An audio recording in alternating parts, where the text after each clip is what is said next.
Hello everyone.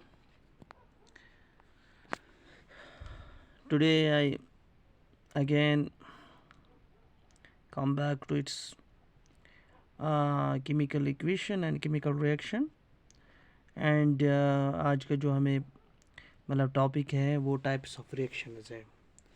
तो types of reactions आपको पता है केमिकल इक्वेशन या रिएक्शन का जो यूनिट हमने उठाया है उसमें से टाइप्स ऑफ रिएक्शंस बहुत सारे हैं, लेकिन some of them among here which I am going to explain are कुछ रिएक्शंस यहाँ पे मैं आपको बताऊंगा या एक्सप्लेन करूँगा. तो मुझे लगता है कि these are very important for the exam, और कोई भी कम्पिटिटिव एग्ज़ाम होगा उसके लिए भी अच्छा है. So first is here combination reaction. So combination reaction में हम पढ़ते हैं जहाँ पे two or more substances combine, जहाँ पे दो या दो से ज़्यादा सब्सटेंस कंबाइन हो जाएंगे to form a single substance, और सब्सटेंस एक सिंगल बनेगा तो उसको कहते हैं combination reaction. In nutshell combination reaction में हम बोलते हैं कि कॉम्बिनेशन रिएक्शन में दो चीज़ें मिलती हैं या दो से ज़्यादा चीज़ें मिलती हैं, उसको कहते हैं कॉम्बिनेशन रिएक्शन. कॉम्बिनेशन रिएक्शन में कंबाइन होता है. In this reaction, two or more substances, yeah, two or more elements. In here, I am going to explain कि whenever you have two substances or more elements or two elements or A plus B, that gives X. So here A is one element, B is another element. A will combine with B, that gives X. यानी A मिलता है किससे? B से, तो हमें X मिलता है. जो ये दो चीज़ें A और B मिल गई इसको कहते हैं कंबाइन होना, कॉम्बिनेशन रिएक्शन. कॉम्बिनेशन रिएक्शन तो X बन गया, that's known as combination reaction. या दो से ज़्यादा कंपाउंड मिलेंगे या दो कंपाउंड मिलेंगे, नॉट ओनली दिस. अगर हमारे पास दो कंपाउंड होंगे तो दो कंपाउंड को मिलाने के बाद जब भी हमारे पास कोई रिएक्शन होगी उसको कहते हैं कॉम्बिनेशन रिएक्शन. फॉर एग्ज़ाम्पल मैंने यहाँ पे एक एग्ज़ाम्पल दिए है. अगर मैग्नीशियम जो है इसको मिलाएंगे ऑक्सीजन के साथ तो हमें बनेगा मैग्नीशियम ऑक्साइड. तो मैग्नीशियम ऑक्साइड, मैग्नीशियम और ऑक्सीजन को मैंने मिलाया तो बन गया क्या? Magnesium oxide. तो this is known as combination reaction. तो कॉम्बिनेशन रिएक्शन में यही चीज़ें आपको मिलेंगी. ये तो मैंने यहाँ पे मैग्नीशियम और ऑक्सीजन को मिलाया, मैग्नीशियम ऑक्साइड बन गया. सो यहाँ पे आपको अब समझ आया होगा कि कॉम्बिनेशन रिएक्शन किस. दूसरा हमारे पास है डिकम्पोजिशन रिएक्शन. तो डिकम्पोजिशन रिएक्शन किसको कहते हैं? जहाँ पे कुछ डिकम्पोज होता है, जहाँ पे कुछ ब्रेक होता है. एक कंपाउंड होता है, अगर हमारे पास ए बी कंपाउंड है तो इसको अगर मैं कुछ दूंगा तो ए प्लस बी में डिकम्पोज हो जाएगा.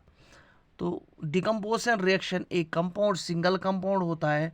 जब ये ब्रेक होता है विद द हेल्प ऑफ, अगर हम इसको हीट देंगे, अगर हम इसको इलेक्ट्रिसिटी देंगे, अगर हम इसको लाइट देंगे, तो इन एजेंट्स जो हम यूज़ करेंगे, इन कैटलिस्ट को जो हम यहाँ पे यूज़ करेंगे या कुछ भी यूज़ करेंगे, एक सिंगल कंपाउंड को ब्रेक करके into its constituent ions, into its constituent atoms, into its constituent substances, that's known as decomposition reaction. और डिकम्पोजिशन रिएक्शन अपोजिट है कॉम्बिनेशन रिएक्शन का. कॉम्बिनेशन रिएक्शन में आपने पढ़ा A plus B that gives C, लेकिन decomposition reaction में C जो है इसको ब्रेक करेंगे, ये देगा A plus B. So this is combination reaction and this is decomposition reaction. So हो गए यहाँ पे opposite. Decomposition reactions are always opposite to the combination reaction. So this is the second type of reaction which is in your syllabus, which is in the reaction type, which is in the reactions, and this is the second type of chemical reactions and chemical equations जो हम यहाँ पे पढ़ रहे हैं. Types of reaction, उसका दूसरा type है डिकम्पोजिशन रिएक्शन.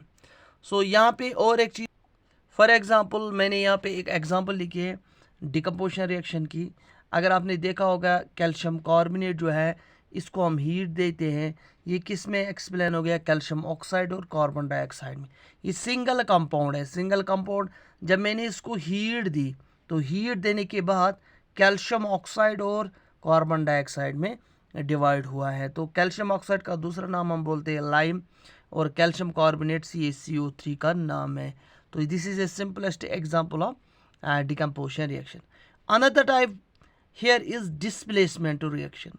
डिस्प्लेसमेंट रिएक्शन में आपको पता है कि एक एलिमेंट जो है वो किसी दूसरे एलिमेंट को डिस्प्लेस करेगा। फॉर एग्जांपल जिस तरह आप पढ़ रहे हो, मेरे पास ये वाली रिएक्शन है AB। अगर मैं इसके X डालूंगा तो AB को X डालने के बाद अगर X ने B को डिस्प्लेस किया, यानी B की जगह X आ गया, तो हमारे पास कंपाउंड बन गया AX। सो ये AX जो कंपाउंड बन गया है, तो X ने किसकी जगह खाई, B की जगह खाई। तो AX is the compound that's known as new compound. लेकिन बन गया कैसे, B की जगह चेंज हो गई, वो किसने खाई, X ने। या इन नटशेल में बोलूँगा, highly reactive element X highly reactive element है, इसने B को निकाला और B की जगह खुद आ गया, तब हमारे पास कंपाउंड आ गया AX। So this is known है डिस्प्लेस। डिस्प्लेस मीन्स जो किसी दूसरे एटम को डिस्प्लेस करेगा, जो किसी दूसरे एलिमेंट को डिस्प्लेस करेगा, जो किसी दूसरे सबस्टेंस को डिस्प्लेस करेगा और खुद उसी जगह पे आ जाएगा। In nutshell, in the periodic table, you will find different types of elements. One element which is highly reactive that displaces lower reactive elements. For example, आपने पढ़ा होगा, अगर मेरे पास for example मैग्नीशियम होगा और मैग्नीशियम कोई लेस रिएक्टिव एलिमेंट इसके मतलब बदले में कोई दूसरा एलिमेंट, फॉर एग्जांपल यहाँ पे कॉपर है, तो ये हाईली रिएक्टिव है। मैग्नीशियम कॉपर को निकालेगा और इसी जगह पे आ जाएगा कॉपर की जगह। सो यहाँ पे जब कॉपर की जगह आ जाएगा तो मैग्नीशियम हाईली रिएक्टिव है, कॉपर लेस रिएक्टिव है।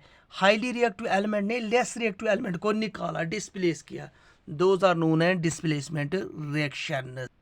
यहाँ पे मैंने यही लिखा है, those reactions in which one element takes the place of another element in a compound that's known as displacement reaction. For example मैंने यहाँ पे एक एग्जांपल दे, CuSO4 कॉपर सल्फेट। जब भी मैं इसको जिंक डालूंगा तो जिंक ने किसकी जगह ली है, कॉपर की जगह, और जब कॉपर की जगह आ गया तो बनाया जिंक सल्फेट और बाहर का निकल गया कॉपर। तो किस एलिमेंट ने कॉपर को निकाला, जिंक एलिमेंट डिस्प्लेसिस कॉपर। जब जिंक ने डिस्प्लेस किया कॉपर को, इसको कहते हैं displacement reaction. So these are the जो मैंने आज आपको 3 टाइप्स ऑफ रिएक्शन एक्सप्लेन किए हैं। पहला हमारे पास था कम्बिनेशन रिएक्शन, सेकंड रिएक्शन था decomposition reaction, and third reaction था डिस्प्लेसमेंट रिएक्शन। ये मैंने आज 3 रिएक्शन टाइप्स मैंने एक्सप्लेन किए। और मेरी यही एडवाइस है आपसे कि जो भी वीडियो देख रहे हैं इसको शेयर करिए, क्योंकि या सब्सक्राइब करिए, क्योंकि मुझे भी एक मोटिवेशन मिलती है इससे, ताकि मैं ज़्यादा से ज़्यादा वीडियो बनाऊंगा और जिसकी वजह से मुझे भी एक मोटिवेशन मिलेगी और इंस्पिरेशन मिलेगी। और जब मैं ज़्यादा से ज़्यादा वीडियो बनाऊंगा और मुझे भी ज़्यादा से ज़्यादा मतलब इसमें ज़्यादा से ज़्यादा नॉलेज को शेयर करूंगा आपके साथ। So thanks today.